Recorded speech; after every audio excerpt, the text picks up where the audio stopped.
Okay, let's try one more problem. And like last time, it's involved, but it's not impossible. It's not even terribly difficult. It just takes a lot of steps. So what do we have? We have a solid steel shaft. Solid! Oh, thank goodness. Of variable diameter, though. Ooh. And subjected to the torques shown. The diameter of the shaft in segments 1 and 3 is 50 millimeters. Right here and right here. And the diameter of the shaft in segment 2 is 80 millimeters. The bearings shown allow the shaft to turn freely, and that diameter changes right there at these different pulleys. Or, sorry, gears in this case.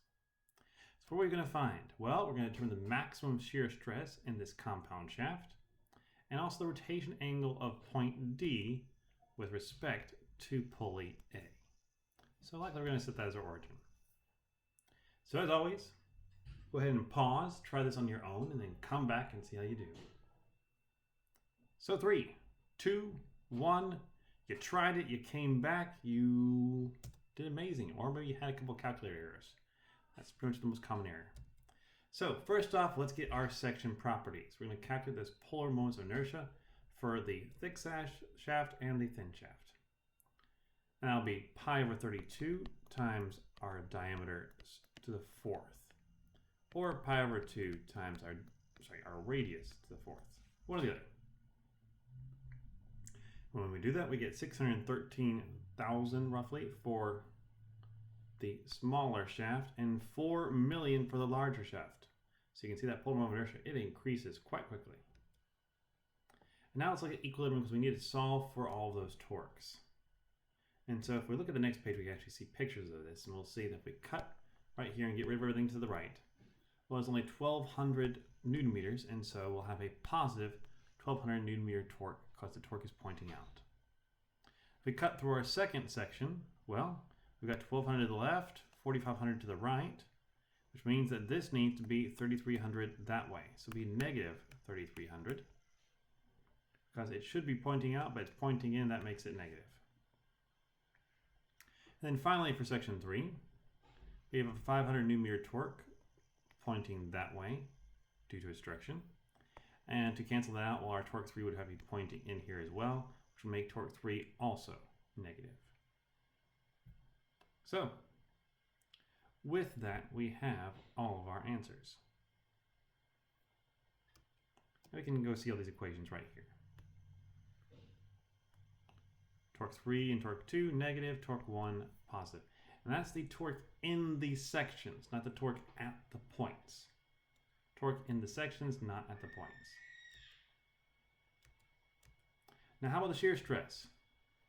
Well, luckily for us, we have everything now. We already calculated our polar moment of inertia for the first and third section, as well as the second. We know the diameter that was given to us, and since the max shear stress happens at the outside surface, we would have to plug in our radius here, which is the diameter divided by 2. We also know the internal torque for each of the sections. So from this, we can calculate what the max shear stress is. Note that we're using that handy dandy conversion right here, which says that 1 Newton per millimeter squared is equal to 1 megapascal. That's the reason that we convert from meters to millimeters. And with this, we see that our first section actually has the highest shear stress. Might be surprising because the torque was so much greater in the second section, but it also had a much larger polar moment of inertia. And so it wasn't quite as high. So, with that, maximum shear stress is 48.9 megapascals. Now, how about our angles of twist? We're going to figure out for the sections first, and then we'll look at it from the individual points, starting at point A. So we plug it into our torque twist equation, which is simply the torque, length, polar moment of inertia over the shear modulus. And what it pops out is always in radians. So do not forget that. What you get is radians, not degrees. If I ask you for degrees, you're going to have to convert radians to degrees. You simply multiply by 180 over pi.